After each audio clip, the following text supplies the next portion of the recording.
All right, guys, welcome to another fun and exciting adventure here in Lecture Land. Um, Today we are going to be talking about something that I find incredibly interesting, and I hope you will as well, and that is antebellum reform movements. Now, antebellum is a term which means before the Civil War, and there were many reform movements that took place during this period. One of those reform movements I'm sure you've heard of. It's abolitionism, or the anti-slavery movement. But there was a host of other reform movements, and today's lecture here is going to cover some of those rather briefly for us, okay, to look through these. Now, in order to understand antebellum reform, we have to understand something about the religious nature of the day. There was, at this point in time, a religious revival sweeping through the United States, and particularly in New York City. In New York, in fact, there was an area there that was referred to as the burnt-over district because religious revival was so hot. But the Second Great Awakening, this religious revival that's sweeping the country, is evangelical in its approach. But one of the things that's coming out of this movement is there is a move towards what we call perfectionism, being able to perfect humanity, being able to perfect society. And if society itself could just be perfected, then the second reign of Jesus Christ could happen, and boom, that's going to be the impetus for a lot of the types of reform movements that we're going to be speaking about. But before I dive into what some of these reform movements are, let me read to you something. I'm reading to you from a book called America, A Narrative History, and it says, "The United States in the antebellum period was awash in reform movement.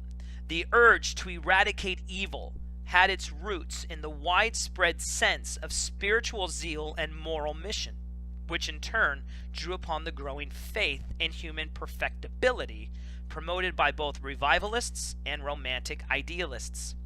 Reformers tackled such issues as observance of the Sabbath, dueling, crime and punishment, the hours and conditions of work, poverty, vice, care of the disabled, pacifism, foreign missions, temperance, women's right, and the abolition of slavery." Now, we're not necessarily going to get into all those reform movements, but it's important to understand that they're there. Continuing on with this reading, it says, "While an impulse to perfect people and society helped excite the reform movements of the Jacksonian era, social and economic changes helped supply the reformers themselves, most of whom were women. The rise of an urban middle class offered affluent women greater time to devote to societal concerns. In fact, urban middle class women are going to be the forefront runners of these reform movements, many of them. They're going to have more time to spend because of innovations in technology that decrease the amount of hours they have to labor in the home. Because these are middle class women, a lot of them will begin to have servants who will take the workload off of them. And these are northern urbanites, by the way. And so this leaves these women with more opportunity to engage in reform movement. It says prosperity enabled them to hire cooks and maids, often Irish immigrants, who in turn freed them from the performance of household chores. Many affluent women joined churches and charitable organizations, most of which were led by men. Some reformers proposed legislative remedies for social ills, others stressed personal conversion or private philanthropy. Whatever the method or approach, earnest social reformers mobilized in great numbers during the second quarter of the 19th century." Okay? Now, we are going to talk about a number of reforms. The very first one we're going to talk about, however, is slavery, and the reason for that is because it was the most important. So, let's dive into that now. Okay, reform in the 1800s. It says the 1820s and 30s saw a great rise in popular politics as free white males achieved universal suffrage. And what that means is that if you were a white man in the United States by the 1830s, you could vote. Women, blacks, and Native Americans, among other groups, however, remained excluded from the political process and were often neglected by politicians. In protest, These marginalized groups and their sympathizers organized reform movements to heighten public awareness and to influence social and political policy. Okay? Many reformers believed that they were doing God's work, and the Second Great Awakening did much to encourage them in their mission. Okay? These reform movements, like many issues of the day, quickly became sectional in nature. Indeed, as we've already begun to see, the United States is beginning to move towards a sectioned, divided nation. And these reform movements didn't necessarily help to bring unity to the nation. It says New England and Midwestern areas settled by New Englanders were most likely to be reformists. Southerners tended to not be as reform-minded. Okay? But with that in mind, let's now dive into some of these reform movements. And let's begin, as I've already mentioned, with abolitionism. Okay, abolitionism. What is abolitionism? Well, abolitionism is the attempt by many individuals to try and get slavery abolished, abrogated, to get it to go away. Now, there are different levels of abolitionists, okay? And there are some terms you might want to be aware of before we dive into this. One is anti-slavery versus abolitionism, okay? Someone who was an anti-slavery person was someone who did not want to see slavery extend or grow, but they were okay to allow it exist where it already was. By contrast, abolitionists wanted slavery completely gone and to be wiped off the face of the planet. Now, there was differences even among abolitionists, because while abolitionists would collectively say that there should be no slavery, not all abolitionists would then move to the point of saying, well, blacks should then be permitted a position of social equality. In fact, there was a Africa for Africans movement where many abolitionists would say, yes, African American slaves should be freed, and they should be allowed to not be slaves, but then they should be sent to Africa. In fact, there is the country of Liberia, the country of liberty, right, which was created for these slaves to go back to practice their freedom there. Okay, so we have to understand that just because you cloaked yourself in this notion of anti-slavery or abolitionism, that didn't necessarily mean that you wanted to see slavery gone completely, as was the case for anti-slavery individuals, and it didn't also necessarily mean that you saw African Americans as your social equal. In fact, many northern abolitionists were downright racist and did not regard blacks as socially or economically, or in any economically, epically, whatever you want to call it, equal. They did not view the white and black races as equal races. Now, with that caveat stated, let's dive in. It says here that perhaps the most prominent and controversial reform movement of the period was abolitionism, the anti-slave movement. Okay? Although abolitionism had attracted many followers in the Revolutionary period, the movement lagged during the early 1800s. It says by the 1830s, the spirit of abolitionism surged, and this occurred especially in the Northeast.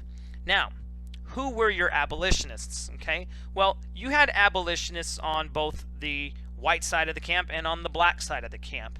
And the reason why I bring that up is because all too often throughout history courses, what we find is we hear the voices of white men petitioning on the behalf of African Americans, whether it be free blacks in the North or whether it be slaves in the South. And the truth of it is that this really marginalizes the efforts of free blacks in the North and slaves themselves in trying to gain a sense of equality in the United States. And so while we are going to mention some of these white individuals, it's important to recognize that free blacks and slaves did have agency, and they did execute that agency in an attempt to not only end slavery, but to try to bring a sense of equality. Now, as is the case throughout all of U.S. history, even today, the African American community was not harmonious and necessarily in where they thought they were going to go. You can clearly see this, and we'll talk about this in a second, but you can clearly see this in the differences of approach in men like Frederick Douglass and a man named Martin Delany. And to really understand best the way that African Americans themselves attempted to address these types of issues. I would encourage you to read a book called Pamphlets of Protest, which are basically a collection of various pamphlets that African Americans, largely free blacks in the North, that they wrote during these periods in order to address the issue of abolitionism and equality. And it demonstrates not only that African Americans had agency, but it demonstrates too that they weren't always on the same page with each other. So with that caveat stated, let's now mention who some of these other abolitionists were. And William Lloyd Garrison's name always shows up. And he was a white man, a radical abolitionist to a degree, not as radical as someone like John Brown, who eventually would become a martyr for the abolitionist cause. But William Lloyd Garrison is definitely a radical in that he is calling for immediate emancipation. Immediate emancipation. Okay? And he publishes these concepts in his newspaper, The Liberator. William Lloyd Garrison is also a bit more on the fringes of the abolitionists because, unlike many, he did regard African Americans, he did regard blacks as his social equal. And what Garrison is calling for is not just the immediate emancipation of slavery, but that they be brought into society in an equal sort of way with whites. And unfortunately, for the majority of people in the 19th century, that is not a position that a lot hold. Okay, it says, whereas past abolitionists had suggested blacks be shipped back to Africa, Garrison worked in conjunction with prominent black abolitionists like Frederick Douglass to demand equal civil rights for blacks. Garrison's battle cry was immediate emancipation, but he recognized that it would take years to convince enough Americans to oppose slavery. And indeed, it did take a while. You know, these abolitionists at this point in history don't actually get slavery abolished, but they do sort of set the stage for later abolitionists to get that accomplished. Okay, let's move on. It says, to spread the abolition fervor, William Lloyd Garrison founded the New England Anti-Slavery Society in 1832 and the American Anti-Slavery Society in 1833. Now, you could make a whole career just studying the various anti-slavery societies that existed during the Reform period of the United States. Indeed, there were all-female anti-slavery societies. And the reason for that, as we will discover, is because while many women wanted to see abolitionism succeed, oftentimes because they were women, they weren't allowed to speak to all male audiences or to mixed audiences. And indeed, as we will find, the women's right movement comes out of the abolitionist movement, and I'll explain how that is more when we get to women's rights here in a second. But just recognize that there were a number of anti-slavery societies that existed throughout the United States. It says by 1840, these organizations had spawned more than 1,500 local chapters. Even so, abolitionists were a small minority in the United States in the 1830s and 1840s, often subjected to jeering and physical violence. In fact, during this period, and particularly when Andrew Jackson is president, abolitionists are seen as troublemakers. They are viewed by many, particularly in the South, as individuals who are simply stirring up trouble. And this goes actually into Congress, so much so that Congress will pass something called a gag rule, which will not allow Congress to speak about issues that pertain to slavery or its westward expansion. I mean, the idea here is that if the abolitionists just kept their mouths shut, then there wouldn't be tension. There wouldn't be a problem, right? The problem isn't slavery. The problem is the abolitionists making problems, right? No, the problem is slavery, right? If we had just gotten rid of slavery, then there would have been no need for an abolitionist, right? But there were many individuals who simply saw abolitionists as troublemakers. And indeed, some argued, and I don't know too many historians who take on this perspective today, but some argue that it was the abolitionists who caused the Civil War. that they were the ones who agitated things. Things were well and fine until the abolitionists started kicking up the dust, if you will. Okay. Now, it says here that William Lloyd Garrison's newspaper, The Liberator, spoke for the most extreme abolitionists. Along with Frederick Douglass, Garrison called for emancipation of slaves and full civil rights for blacks. Now, with that mentioned, let me be very clear, as I've already alluded to. African Americans themselves, particularly free blacks in the North in urban centers, they didn't always agree. And so let me give you an example of how they don't agree. So Frederick Douglass, when he writes in pamphlets of protest, and he's got a number of pamphlets in that particular text, he's actually appealing to white society. And he's trying to convince white society, white America, to live up to its stated values of all men are created equal. He uses terminology from the Enlightenment, and he's basically calling for social and economic and political and cultural equality. In other words, what Douglass is looking for is not just the abrogation of slavery, but he actually wants and believes that blacks and whites can live harmoniously together in American society at that time. Okay? And today we have found that, generally speaking, we can do that, right? And so, he's sort of progressive in his thinking here.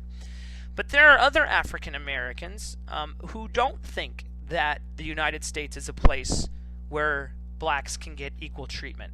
And one might argue even today that perhaps maybe he is correct. Perhaps a lot of these marginalized groups that we will be speaking about are still somewhat marginalized. And that's one of the applicability of history, is it helps us to understand how we can better approach our society today. But before I dive down that rabbit hole, the other individual who I mentioned before, Martin Delany, he is of the opinion that blacks and whites can't coexist harmoniously in the United States. And indeed, Martin Delany will call for people to go back to Africa. He will call for people to move to Canada. He says, look, the United States is not a place where people are going to gain equality, and so we must leave. Okay? And indeed, if you read pamphlets of protest, it's a fantastic text, and if slavery interests you, and the move towards abolitionism is interesting to you, I would highly encourage you to read that. But oftentimes they are responding to one another with their pamphlets. Douglass will issue a pamphlet and give a speech, and Delany, as well as others, will respond. And so just recognize, as was even the case in the post-Civil War era, as was the case in the Civil Rights era, and as is even the case today, right?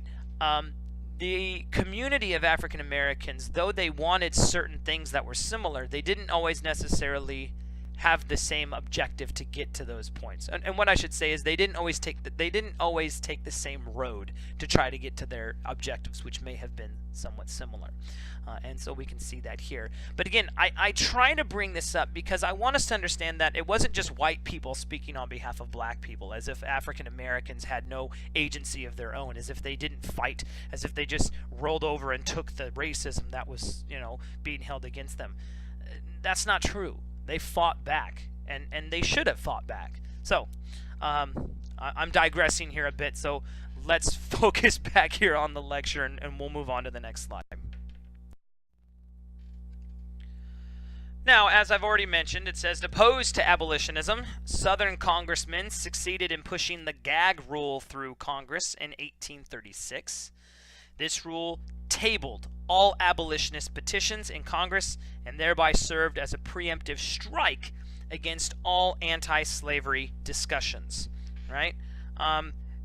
Frankly, this is a horrible thing to have done, right? It silences people. It keeps people from being able to have any discourse or discussion on clearly what was a controversial topic, right? But rather than just deal with the problem, which was slavery and ultimately its westward expansion, rather than dealing with these things, we are simply going to, kick the can down the road to a degree, right? We're going to allow the future generation of Americans to deal with the problems of slavery and the problems that they are creating, okay? And the gag rule is just one example of just how terrible the country was at that point in dealing with the issue of the day. It says the gag rule was not repealed until 1844 under increased pressure from Northern abolitionists and others concerned with the restriction of the right to petition granted by the Constitution in the First Amendment.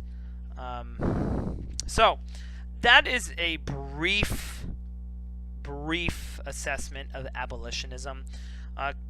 Clearly, this will not be the last time we talk about abolitionism. This is something that's going to continue to go on and on and on until eventually slavery is abolished, which it will be in 1865, in December of that year. But though African Americans and though abolitionists were not successful in the 1830s, 40s, and 50s in getting slavery abolished, they raised the discussion. And one of the things that abolitionists do that's important is they begin to turn slavery into a moral issue. Up to this point, slavery had always been discussed in terms of its political, ramifications, as we saw with the Missouri Compromise, right? We let Missouri in, and that's going to upset the political balance of power. It had also been discussed in terms of its economic usefulness, which hopefully by this point this has been made clear, but the entire economy, whether it was Northern or Southern, benefited from slavery. But at this point, abolitionists begin to make an argument about slavery as sin.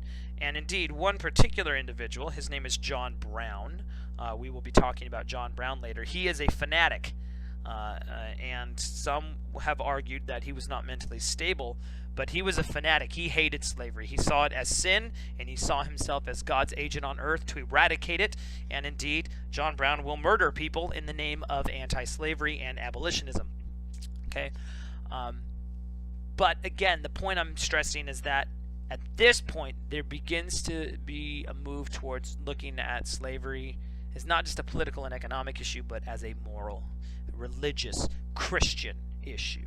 Okay, slavery is sin. And so that was the message of John Brown. All right, other reform movements. Let's take a look at those. So let's move on. All right, women's rights. I love this one. As I always tell my students, there's a little feminist inside of me, and I always like to go to bat for the ladies. So we're going to do that here. The women's rights movement, the reason why I put it second is because it comes right out of the abolitionist movement. Women who began to speak against slavery found that they were being silenced, that they were not allowed to speak in halls where there was both men and women. It was told that if women wanted to speak about abolitionism, they could do it with all women communities, but they weren't going to speak in mixed company. And of course, this raised a whole new question, particularly for these women, of why can't we speak to these men? This is a sexist, male chauvinistic type of behavior, right? But women also began to regard themselves as a type or a quasi form of slavery as well. They say things like marriage is a institution that places women into a type of slavery, right? Her labor is not her own. Any property she may have had prior to marriage is not her own. Her last name isn't even her own. She takes the name of her husband.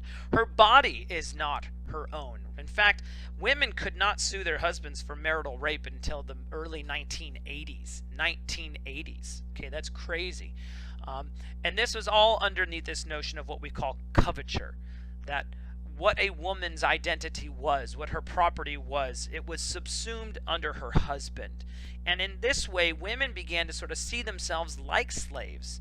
And so many women, in their efforts to end slavery, will at the very same time bring up this issue of women's rights. Now, some women and many men thought that it was not a good idea to try and push women's rights and anti-slavery at the same time, because it was believed by some that in trying to get both things dealt with at the same time, you were invariably going to get neither of them dealt with. And so oftentimes women would be told, put aside the women's rights stuff for now and let's focus on abolitionism. But many of these women simply could not do that. Okay?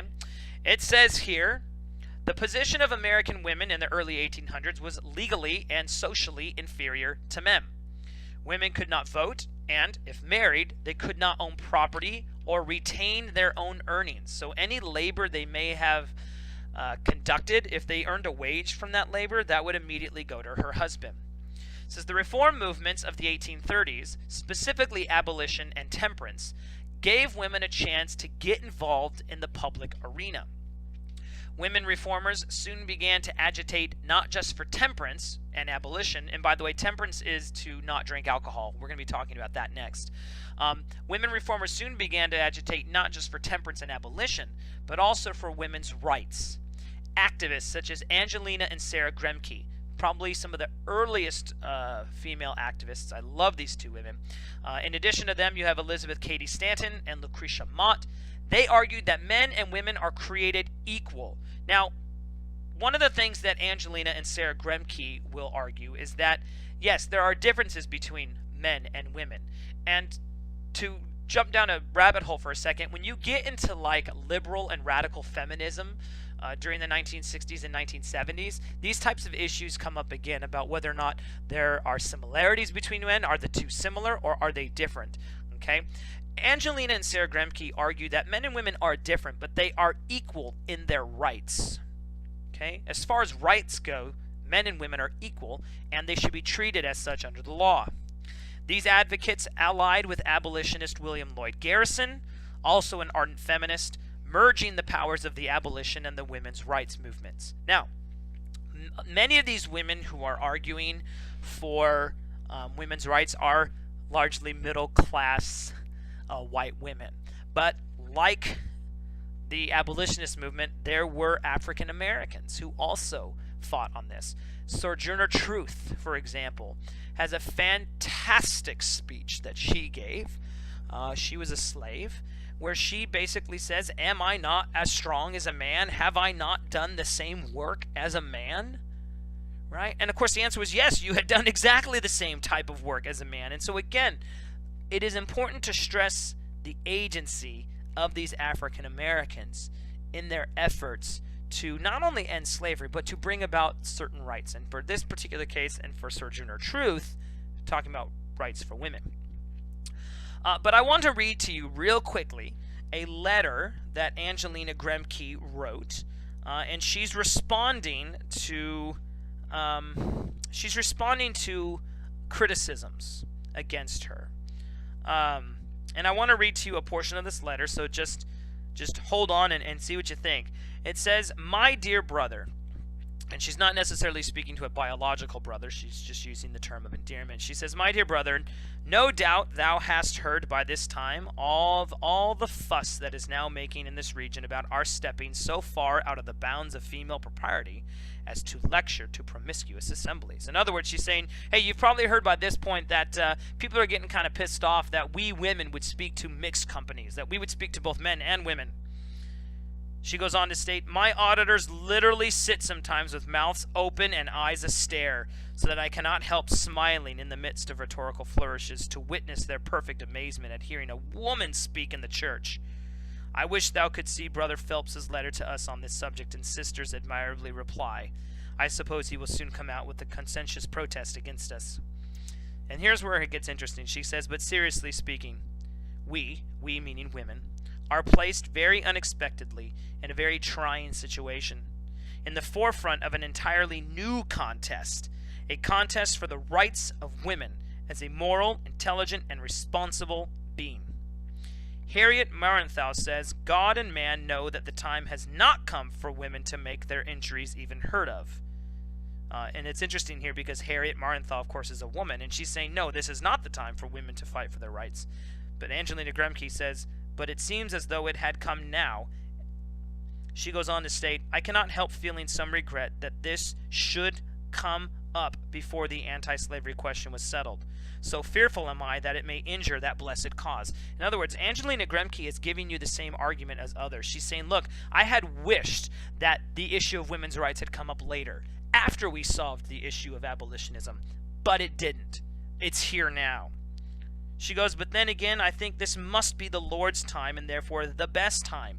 for it seems to have been brought about by the contention of circumstances over which we had no control. Okay, and she goes on and on and on and on and on.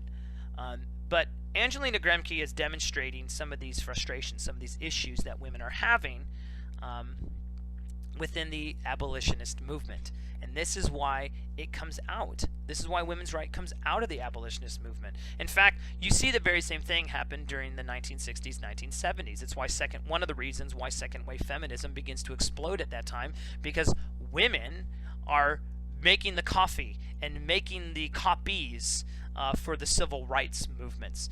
They are writing out the lectures, but they are not giving the speeches for the civil rights movement. And basically they find themselves doing what you might consider typical women's work within these revolutionary movements. And you know, it's a very similar type of experience that women had in the 1830s as they would have again in the 1960s and 1970s. All right, let's move on. All right, it says here that in 1848, Lucretia Mott and Elizabeth Cady Stanton would eventually come and organize a women's rights convention in Seneca Falls, New York. In fact, it's the first convention of its kind. Of course, by the time that 1848 rolls around and the Women's Seneca Falls Convention happens, Angelina Gremke, Sarah Gremke, her sister, among others, have already tried to forward the women's rights movement. And it says, the Seneca Falls Convention issued a Declaration of Sentiments. Okay? And basically, this Declaration of Sentiments was modeled after the Declaration of Independence, and it stated that all men and women were created equal. Okay, now, if you think back to the Declaration of Independence, one of the things Thomas Jefferson puts into that document is a list of abuses that the king had done, which demanded that the colonials declare their independence from the king. Well, that's what women are going to do. They're going to adopt the Declaration of Independence. They're going to state that all men and women are created equal, and then they're going to list a series of abuses that men have done against women. Okay? Now, if you click where it says vote here at the end, you will actually be taken to a copy of the Declaration of Sentiments. But I have a copy of it here with me now, and I want to read to you some of the things that they said men did to them that demanded equality. And I'm not saying this sarcastically. I think what they're saying is absolutely on point. Okay? They write this: the history of mankind is a history of repeated injury and usurpations on the part of man toward woman, having in direct object the establishment of an absolute tyranny over her. To prove this, let facts be submitted to a candid world. I mean, that's taken almost directly from what Thomas Jefferson wrote. And then they add this. Lucretia Mott, Elizabeth Cady Stanton, among others, write, he, man, has never permitted her, woman, to exercise her inalienable right to the elective franchise. In other words, man does not allow women to vote. Man does not allow women to be elected to the government. He has compelled her to submit to laws in the formation of which she had no voice. In other words, he makes her abide by the laws that he created for her, not that she helped to create. He has withheld from her rights which are given to the most ignorant and degraded men. In other words, the worst of man has rights that the best of women don't have. Having deprived her of this first right of a citizen, which was the elective franchise, thereby leaving her without representation in the halls of legislation, he has oppressed her on all sides. He has made her, if married in the eye of the law, civilly dead. He has taken from her all right to property, even to the wages she earns. He has made her morally an irresponsible being, as she can commit many crimes with impunity, provided they be done in the presence of her husband. In the covenant of marriage, she is compelled to promise obedience to her husband, he becoming, to all intents and purposes, her master. And they go on and on and on, and these are very interesting things that they say. Now, I would go and encourage you to click on that thing so you could see exactly what the full Declaration of Sentiments says. But I would also encourage you to pick up a book. It's very, very short if you're interested in this topic. It's called Women's Rights Emerges Within the Anti-Slavery Movement, 1830 through 1870, A Brief History with Documents. And it has a lot of these documents, primary sources in them. Okay, but women's rights emerges alongside the abolitionist movement, in part because of the things that I just read. Okay. Now, eventually, these women, they do not gain the right to vote. They do not gain the right to the elective franchise, right? They, in many respects, remain in the same condition they had been in for many years. But they set the stage for later accomplishments. And by 1920, women will gain the right to vote with the amendment that is passed. And so that's a first step towards gaining a sense of equality. Okay, so these are the four mothers of the women's rights and equality. Okay. All right. So women were involved in abolition. Women were involved, obviously, in women's rights, as were men, by the way. Women were not the only women's rights proponents, but women were also part of a reform movement known as temperance. And ultimately, temperance will develop and ultimately manifest itself into the prohibition of alcohol during the 1920s. But there is a prelude to the prohibition of alcohol, and that is the temperance movement that occurred in the 19th century. So let's take a look at that now. Okay, temperance. It says here in my book, America, A Narrative History, it says, the temperance crusade was perhaps the most widespread of all. The census of 1810 reported some 14,000 distilleries producing 25 million gallons of alcoholic spirits each year. William Cabot, an English reformer who traveled in the United States, noted in 1819 that one could go into hardly any man's house without being asked to drink wine or spirits, even in the morning. The temperance movement rested on a number of arguments. Foremost was the religious concern that soldiers of the cross should lead blameless lives. The bad effects of distilled beverages on body and mind were noted by the respected physician Benjamin Rush as early as 1784. Other arguments, example, for temperance concerned women and the family themselves. Men are responsible for bringing the bacon to the house, if you will, right? That they are there to support the family. Well, oftentimes men would use their paychecks, their wages, and they would go to the saloon and they would get pissed drunk, come home, maybe rape their wives, perhaps beat their families, at the very least perhaps become verbally abusive.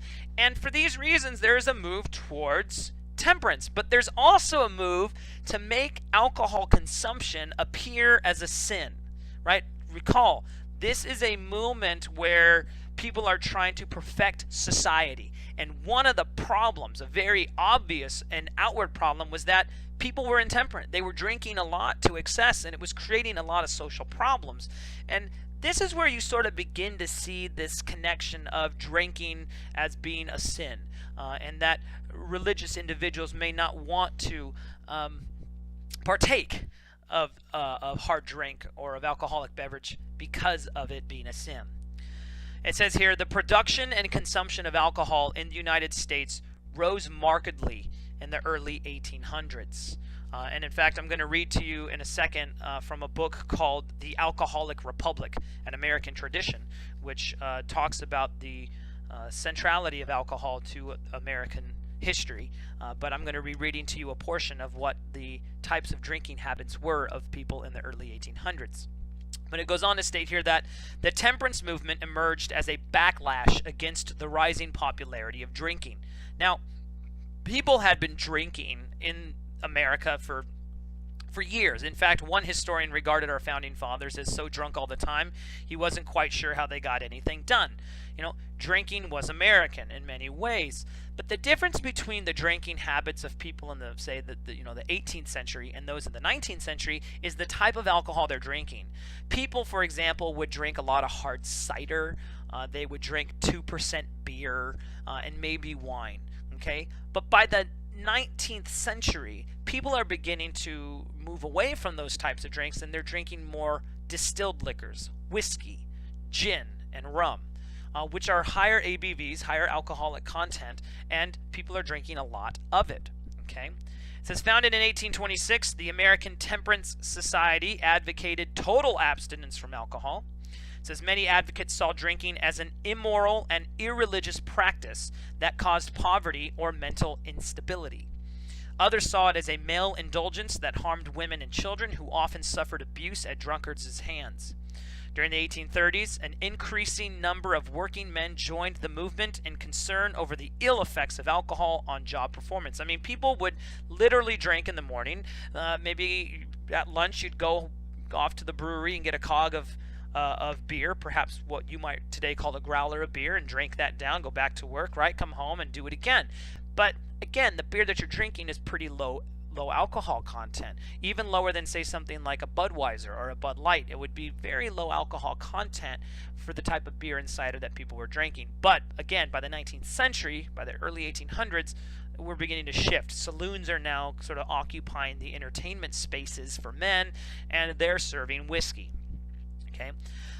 It says by 1835, about 5,000 temperance societies were affiliated with the American Temperance Society. Owing largely to this association's impact, consumption of liquor began to decrease in the late 1830s and early 1840s, and indeed many states would begin to pass restrictions or bans on the sale of alcohol. Now, there will not be a total ban on alcohol until the 18th Amendment is passed, which brought about prohibition. Now, eventually, that too will be overturned by the 21st Amendment. But let me read to you a portion of this text to give you an idea of what it was people were drinking. Okay, so again, the Alcoholic Republic, an American tradition, says this. It says, a brief survey of American alcohol consumption from the colonial period to the present will help us put the early 19th century into proper perspective. As chart 1.1 shows, which obviously you can't see, but as it shows, during the colonial period, the annual per capita consumption of hard liquor, mostly rum, reached 3.7 gallons. So during the colonial era, generally, each person drank about 3.7 gallons of hard liquor a year. It says after the Revolution, because of decreased trade with the West Indies, high import duties on West Indian rum and on the West Indian molasses from which New England rum was made, and a new tax on domestic whiskey, the consumption of distilled liquors began to decline. But by 1800, prosperity improved distilling technology, the growing popularity of whiskey together with illicit and therefore untaxed distilled spirits had combined to raise per capita consumption to the 1770 level. Then, between 1800 and 1830, annual per capita consumption increased until it exceeded 5 gallons, a rate of nearly triple of that of today's consumption. Now, this book was published, I believe, in the 1970s, so I suspect today 1979. So I suspect that today per capita consumption of distilled spirits has probably increased. But basically what he's saying is that each year, each person would drink about 5 gallons of a distilled spirit each year. Okay? But he goes on to state that in addition to liquor, Americans drank weaker fermented beverages, beer, about 5% alcohol at this point, hard cider, about 10%, and wine, about 18%. Colonial beer consumption was negligible, except for home-brewed small beer, which was only 1%. Until 1850, annual per capita consumption of commercial beer at no time reached 2 gallons, and it was not until after the Civil War that it rose dramatically. But hard cider was a different matter. That, he argues, was drank quite a bit. Wine, on the other hand, was not so much. But again, lots of people are drinking alcohol at this point in history. One of the main reasons why there's such a move against it. Okay. Now, what I want to do is I want to show you an image that came out of the temperance movement. It's called the Drunkard's Progress. And after I get done talking about this, again, I'd be interested just to hear what you have to say. So if you want to shoot me an email on your thoughts, that would be great. Just so I can see kind of what you're thinking about it. But let's take a look at this image. Okay, what we have here is the Drunkard's Progress. And the logic and argument that this is based on is very flawed, but you can sort of get the sense of what the temperance movement was trying to get across. Okay, if we take a look at this sort of bridge, you can see that there's various steps, and according to the temperance movement, if you start with step 1, which is a glass of wine with a friend, you will eventually, inevitably, go all the way to step 9 and kill yourself. Okay, that's the argument. So let's read through this. Step 1, you have a glass of wine with your friend, but you don't stop there. You then have a glass to keep the cold out at night, right? It gets cold, so you have to have another glass. And then you get and have a glass too much, and that leads you to step 4, which means you are now drunk with your friends, right? And then you're having a jolly old good time. You're slosh-buckling, right? You're drunk. And then, oh no, once you're drunk, then you invariably will move into poverty and disease. You will be forsaken by your friends. You will then move towards crime, and then you will commit suicide. So, the argument here is do not have even one glass of wine, because if you do, you will invariably go through all these steps and ultimately kill yourself. And who is left to suffer? Mother and child, right? Now, did women drink? Yes, women drank. Did women get drunk? I'm sure they did. Was this predominantly a male problem? Yes. And this image is incredibly powerful, but it's based on faulty logic. But it did work in its day, and it definitely highlights the way that perhaps the temperance movement attempted to address these issues. Okay, so temperance itself, again, not wholly successful in the 19th century, although many temperance societies did rise up. Many states did become dry counties, and even today we still have dry counties. Indeed, the county that Jack Daniels is distilled in is a dry county. You can't actually drink Jack Daniels at the distillery that it's made. So there is a legacy of this with us today, and indeed, Prohibition is the greatest legacy of them all. So abolitionism, women's rights, and temperance, these are largely your three big movements, but there are other movements. There's movements to increase public education, which I'm going to briefly talk about. There's movements to increase prisons and to modify and reform prisons and insane asylums. There are utopic societies where people are trying to withdraw from society and to create new and unique types of societies, oftentimes where free love and free sex was abounding. And so let's talk about these, albeit briefly. All right, so another area of reform was public schools. It says the movement to reform public schools began in rural areas where one-room schoolhouses provided only minimal education. School reformers hoped to improve education so that children would become responsible citizens sharing common cultural values. Indeed, the public school system came to be seen as a method by which you could educate children to become good citizens, right? Indeed, the notion at this point is that education, as well as other reform movements, could help you to become free. Now, today our concept of freedom is that I would have the freedom to do whatever I'd want to do. But at this time, the notion of freedom is that you would have the freedom not to be sinful, that you wouldn't want to be sinful, and so you'd be free from the desire to be sinful. Education, to a degree, sort of came to be seen as a vehicle through which that could be accomplished. It says extending the right to vote to all free men no doubt helped galvanize the movement, since politicians began fearing the effects of an illiterate, ill-educated electorate, right? What we want are people who are educated, who can think. And so there is a move towards increasing and reforming public schools. Let's move on. Continuing in this vein, it says in 1837, Horace Mann of Massachusetts became a secretary of that state's Board of Education. He reformed the school system by increasing state spending on schools, lengthening the school year, dividing the students into grades, and introducing standardized textbooks. A lot of things that we have today came about because of Horace Mann. It says much of the North reformed its schools along the lines dictated by Horace Mann, and free public schools spread throughout the region, which of course today we have free public education.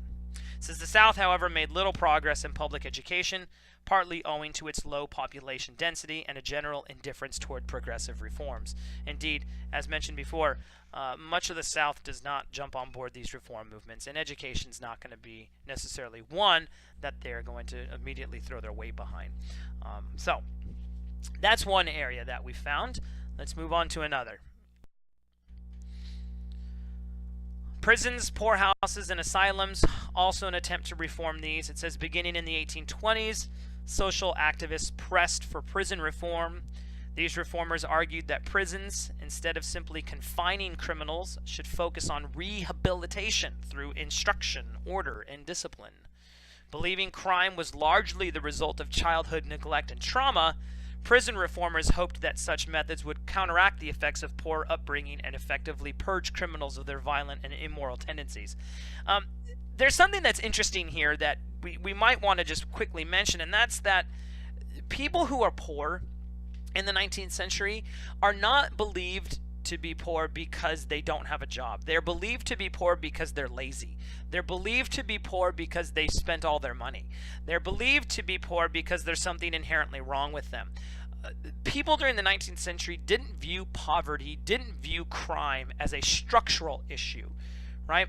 And what that means is that a structural issue would be the job that I have doesn't pay me enough, or there are periods or seasons where there is no work, right? And if I don't get paid enough, if there's periods and seasons where I'm out of work and can't find a job, then I clearly cannot save money up. And indeed, a lot of reformers, some people will argue that, the reason why you're poor, the reason why you turn to crime is because you didn't save up enough money for the future, right? Well, this overlooks the reality that people sometimes just can't get a job, right?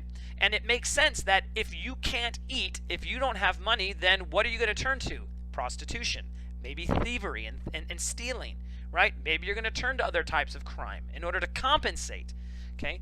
Those types of ideas, these structural reasons, were not necessarily thought of as causing poverty and crime. And indeed, these notions continued on into the 20th century, okay? But again, I don't want to spend any more time on this, but prisons, poorhouses, asylums, education, these are all also being reformed as well. It goes on to state here that further rehabilitative efforts were directed at the poor and the insane or the mentally unstable. To combat poverty, almshouses were built for poor invalids. It said workhouses were built for the able-bodied poor in the hopes that a regimented environment would turn them into productive citizens. Again, it's the idea that you're not working because you're lazy, and if we could just kick that laziness out of you, then you would work. But that may not well explain why you are poor. It says, until the early 1840s, the insane, or the mentally unstable, were confined in these poorhouses or in prisons, living in miserable, dilapidated areas. Okay? It says in 1843, Dorothea Dix, a Massachusetts schoolteacher, described to the state legislature the conditions of the insane in prison and encouraged the construction of insane asylums to better rehabilitate and deal with the mentally ill. Okay? And so, were these asylums, were these hospitals, were these prisons fantastic places? Were these orphanages fantastic places? Not necessarily, but there's beginning to be an understanding that you have to address these issues. And you need to be able to have institutions that can address these issues. And rehabilitation seems to have been one of the ways in which these reformers thought that they could improve society. All right, let's move on. All right, finally, we have a number of utopian communities, and I'm only going to be mentioning one of these in any real way, and that would be the Shakers, who, as of 2010, actually had 3 members remaining. The problem with trying to increase the Shakers' utopian community is that they were celibate, so they weren't going to internally increase their numbers. And generally, it's very difficult to want to convince people to join a society where they are not allowed to have sex. But it says the most extreme reform movement in the United States was the utopian movement, founded in the first half of the 1800s on the belief that humans could live perfectly in small experimental societies. Now, this is somewhat comparable to the counterculture or hippie communes. They had different purposes, but it's similar to that, where you sort of remove yourself from larger society and you create a society, a utopic society, based upon your particular values and your beliefs.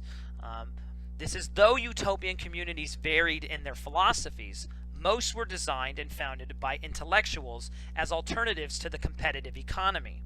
Indeed, some communities thought that you could blend agricultural work with intellectual rigor. The problem is that generally intellectuals don't like to do that type of manual labor. And so oftentimes these utopian communities simply floundered and failed. It says utopian communities aimed to perfect social relationships, reform the institutions of marriage and private property, and balance political, occupational, and religious influences. Most utopian communities did not last beyond the early 1850s, but one, the Oneida community in New York, survived from 1848 to 1881. And in fact, you may have heard of Oneida before. They created cutlery and silverware. Okay. Now, one other community that I want you to be aware of is the Shaker community. And so what I will have you do is you can end by clicking on this film. It's very short. It's going to briefly talk about who the Shakers were and what they did. But they're just an example I'm providing of one of these utopian communities. Now, if you're interested in learning more about this particular topic, what I would encourage you to do is go back to the title page.